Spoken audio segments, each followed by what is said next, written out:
Hello বন্ধুরা, কেমন আছেন? ওয়েলকাম টু মাই চ্যানেল আরও একটি নতুন ভিডিওতে যেখানে আজ আমি এক্সপ্লেন করতে যাচ্ছি একটি অসাধারণ সিনেমা যার নাম বিস্ফোট অর্থাৎ বিস্ফোরণ। তাই চলুন ভিডিওটি শুরু করা যাক, কিন্তু তার আগেই ভিডিওটি যদি ভালো লাগে তাহলে অবশ্যই লাইক করুন, শেয়ার করুন এবং চ্যানেলটি সাবস্ক্রাইব করে নোটিফিকেশন বেলটি অন করে রাখুন, যাতে মুভি এবং ওয়েব সিরিজের লেটেস্ট এক্সপ্লেনেশন আপনাদের কাছে সবার আগে পৌঁছায়। তো আর দেরি না করে চলুন সরাসরি মূল ভিডিওতে যাই।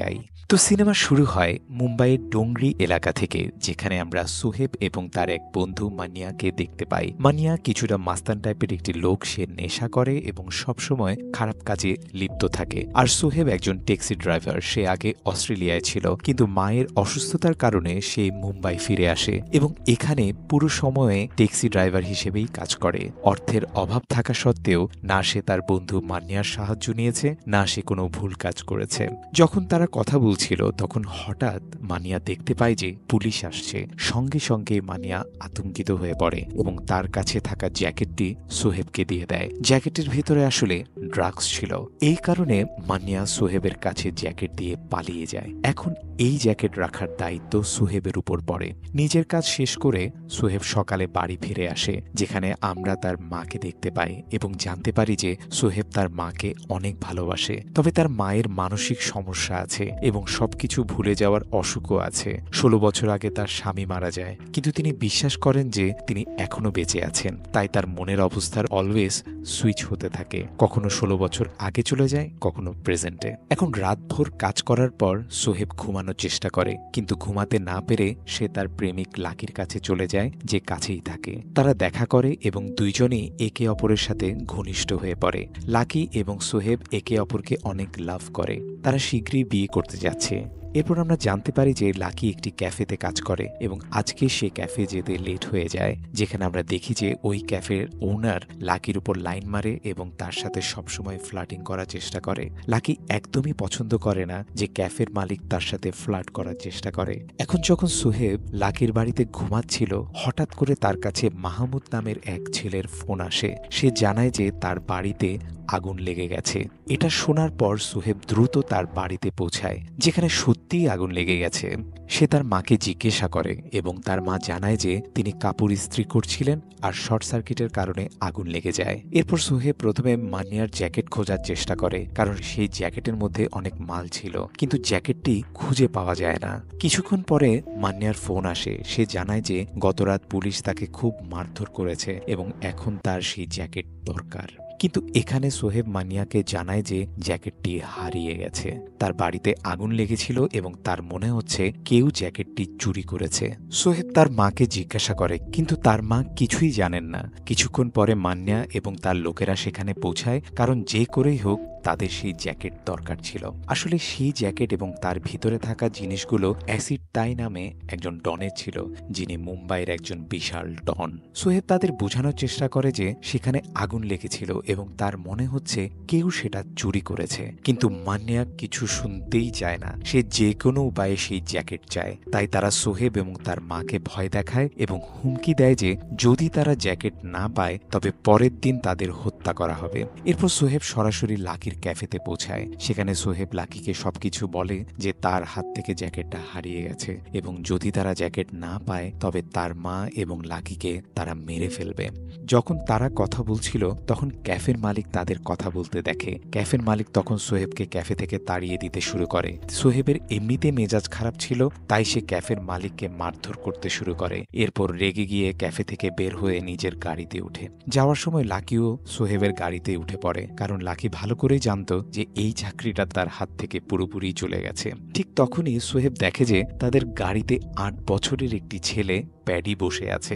এই ছেলে কোথা থেকে এসেছে সোহেব জানে না, আর আমাদেরও জানা নেই। তাই গল্পটি আবার ফ্ল্যাশব্যাকে যায়, যেখানে আমরা সেই সকালে আকাশ এবং তার ছেলে প্যাডিকে দেখতে পাই। আকাশ একজন পাইলট, কিন্তু ডিউটিতে যাওয়ার আগে তাকে তার ছেলেকে স্কুলে নামিয়ে দিতে হবে, কারণ তার স্ত্রী তারা, যার গাড়ি সার্ভিসিংয়ে গেছে, তারা দুজনেই তাদের 8 বছরের ছেলে প্যাডিকে খুব ভালোবাসে, আর প্যাডিও খুব বুদ্ধিমান।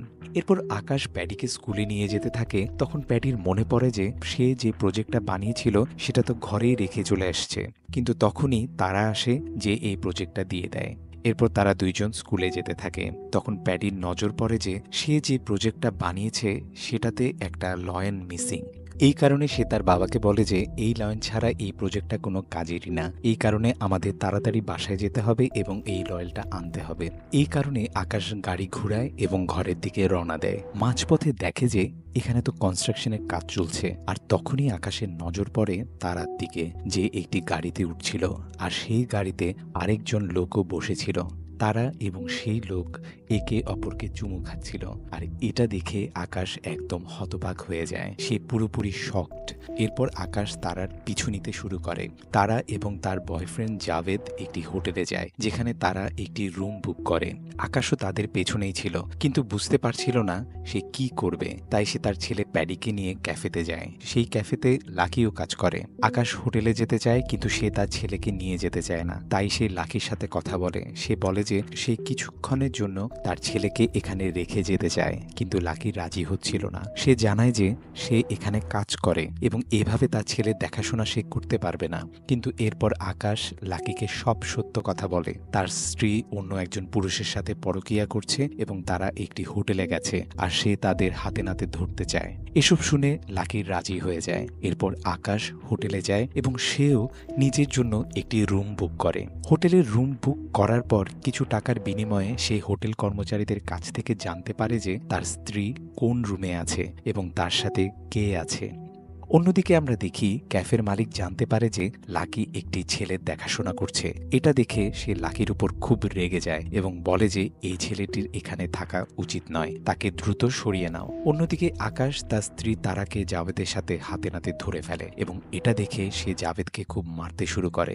কিন্তু তখন তারা এসে আকাশকে থামায় এবং বলে যে জাভেদকে মারবে না, কারণ সে তাকে ভালোবাসে এবং তারা শিগগিরই বিয়ে করতে যাচ্ছে। তারা আকাশকে জানায় যে আকাশের কাছে তার জন্য কোনো সময়ই নেই, কিন্তু জাভেদের কাছে সময় আছে এবং জাভেদ তাকে যথেষ্ট ইম্পর্টেন্সও দেয়। এটা শুনে আকাশের মন ভেঙে যায় এবং সে সেখান থেকে চলে যেতে থাকে। এখন গল্পটি বর্তমানে ফিরে আসে, যেখানে আমরা জানতে পারি যে লাকির কোনো উপায় ছিল না, তাই সে প্যাডিকে সোহেবের গাড়িতে নিয়ে আসে। অন্যদিকে আকাশ ক্যাফেতে পৌঁছে দেখে যে তার ছেলে প্যাডি সেখানে নেই। এটা দেখে সে ক্যাফের মালিকের উপর রেগে যায়। তখন তারাও সেখানে আসে এবং তারা ও আকাশের মধ্যে ঝগড়া শুরু হয়। তখন ক্যাফের মালিক আকাশকে লাকির নম্বর দেয় এবং বলে যে তোমার ছেলে এই মেয়ের সাথেই গেছে।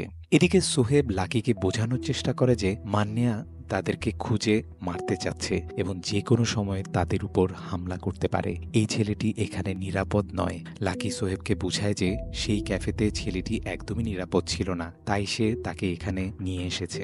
আর যখন সোহেবের মা বাড়িতে প্যাডিকে দেখে, তখন তিনি হঠাৎ আবার 16 বছর আগের স্মৃতিতে চলে যান, যেন তার সামনে ছোট সোহেব ফিরে এসেছে।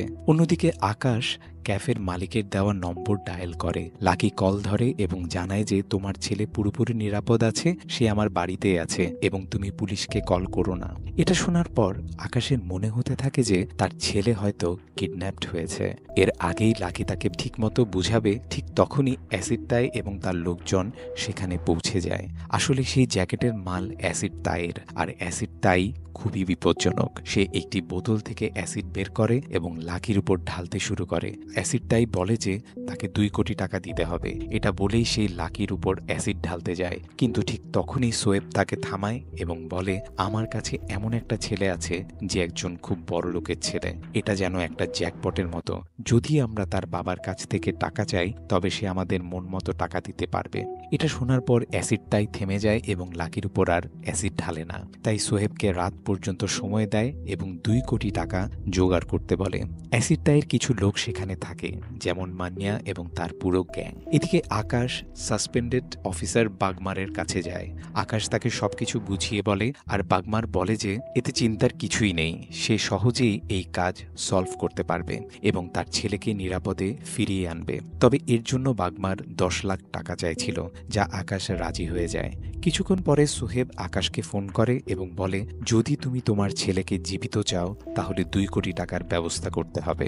এটা শুনে আকাশ পুরোপুরি শকড হয়ে যায়। অন্যদিকে বাগমার পুলিশ অফিসার ফার্নান্ডেজের কাছে পৌঁছায়। আসলে এখানে সবাই যার থেকে যেভাবে পারছে টাকা কামানোর জন্য ছুটছে। বাগমার ফার্নান্ডেজকে জানায় যে এটা একটা বড়লোকের ছেলে আর এখান থেকে অনেক টাকা কামানো যাবে। তারা 40-60% পার্টনারশিপ ফিক্সড করে। তারা অপহরণকারীদের মেরে ফেলবে এবং আকাশের সব টাকা নিজেদের কাছে রেখে দিবে।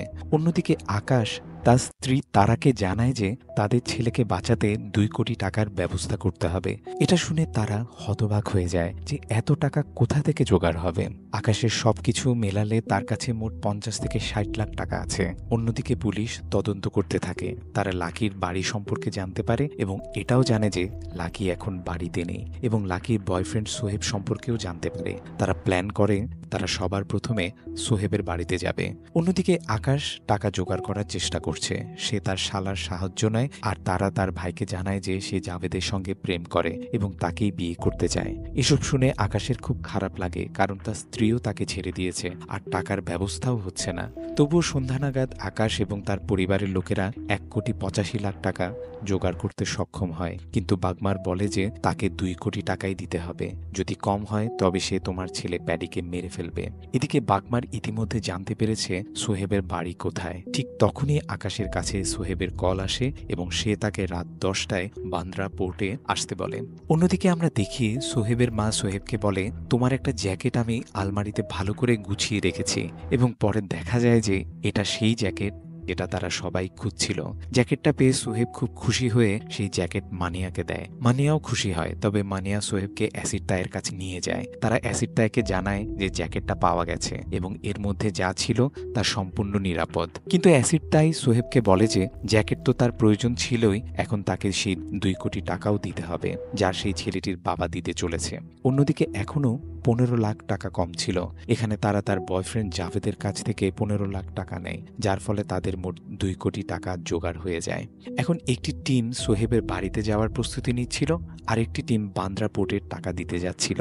আকাশ ফার্নান্ডেজের সঙ্গে বান্দ্রা পোর্টে রওনা দেয়। বান্দ্রা পোর্টে পৌঁছে তারা দেখে যে সেখানে একটি কনসার্ট চলছে এবং প্রচুর ভিড় ছিল, এবং সেখানে আমরা মান্যা এবং সোহেবের সাথে আরো কিছু লোককেও দেখি। এখন আকাশ যখন বান্দ্রা পোর্টে পৌঁছায় তখনই আকাশের কাছে সোহেবের কল আসে এবং সে বলে ভিতরে তোমাকে একা আসতে হবে। অন্যদিকে সোহেবের বাড়িতে আমরা দেখতে পাই যে সোহেবের মা আলতাফকে বলছে যে তারা সেই ছেলেকে বাড়ি পৌঁছে দিবে, কিন্তু তখনই আলতাফ সোহেবের মাকে ধাক্কা দেয়, যার ফলে মাথায় আঘাত লেগে সোহেবের মা মারা যায়। এদিকে আকাশ বান্দ্রা পোর্টে একা ঢুকে পড়ে। তাকে বলা হয়েছিল যে সব টাকা একটি ডাস্টবিনে ফেলে দিতে হবে। অন্যদিকে আলতাফ মান্যাকে কল করে জানায় যে সে ভুলবশত সোহেবের মাকে মেরে ফেলেছে। তখনই সুযোগ দেখে লাকি এবং প্যাডি সেখান থেকে পালিয়ে যায়। ঠিক সেই সময়ে বাগমার তার অফিসারদের নিয়ে সোহেবদের বাড়িতে পৌঁছে যায়, যেখানে আলতাফ একা ছিল। তারা তার উপর আক্রমণ করে এবং গুলি চালাতে থাকে। পাল্টা আক্রমণে আলতাফও গুলি চালায়, কিন্তু এই গোলাগুলিতে আলতাফ মারা যায়। শেষে একজন অফিসার বাগমারকে গুলি করে। মরার আগে বাগমার সেই পুলিশ অফিসারকে বলে, তুমি কিছুই পাবে না, ফার্নান্ডেজ সব টাকা নিয়ে নেবে। এরপর বাগমারও সেই পুলিশ অফিসারকে গুলি করে, অর্থাৎ দুজনেই একে অপরকে মেরে ফেলে। Tit for tat. এদিকে বান্দ্রা পোর্টে সোহেব ডাস্টবিন থেকে টাকা তুলতে যায়। তখনই লাকি সোহেবকে ফোন করে জানায় যে আলতাফ তার মাকে মেরে ফেলেছে। যখন সোহেব টাকা তুলছিল দূর থেকে আকাশ তা দেখছিল, কিন্তু মায়ের মৃত্যু সংবাদ শুনে সোহেব খুব রেগে যায় এবং মান্যার দিকে বন্দুক তাক করে গুলি চালাতে শুরু করে, কিন্তু দূর থেকে ফার্নান্ডেজ সোহেবের হাতে গুলি করে।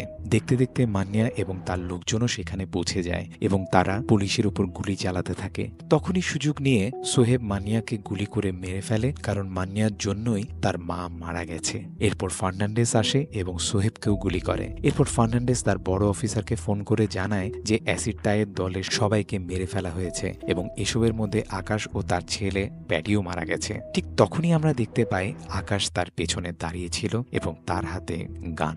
সে বুঝে যায় যে ফার্নান্ডেজ আসলে টাকা আত্মসাৎ করার ফোন দিতেছিল। তখন আকাশ তার উপর একটুও দয়া না করে তাকে গুলি করে এবং মেরে ফেলে। আকাশ যখন সোহেবকে মারতে যাচ্ছিল তখন সোহেব আকাশকে জানায় যে তার ছেলে এখনো বেঁচে আছে এবং সে সম্পূর্ণ নিরাপদে আছে লাকির কাছে। তাই আকাশ সোহেবকে গুলি করে না, তবে সোহেব তখন অনেকটা আহত ছিল। অবশেষে লাকি আকাশকে তার ছেলে প্যাডি প্যাডির সঙ্গে মিলিয়ে দেয় এবং প্যাডিকে দেখে আকাশ খুবই খুশি হয়। এদিকে সোহেব, যার 2টি গুলি লেগেছিল, তার অবস্থা অত্যন্ত সংকটজনক ছিল, তবে সঠিক সময়ে তাকে হাসপাতালে নিয়ে যাওয়া হয়, তাই সে বেঁচে যায়। কিছুদিন পর আমরা দেখি যে আকাশ তার স্ত্রী তারার সঙ্গে ডিভোর্স নিয়েছে এবং সে তার ছেলেকে প্রতিশ্রুতি দিয়েছে যে প্রতিটি শনিবার এবং রবিবার সে তার সঙ্গে দেখা করতে আসবে।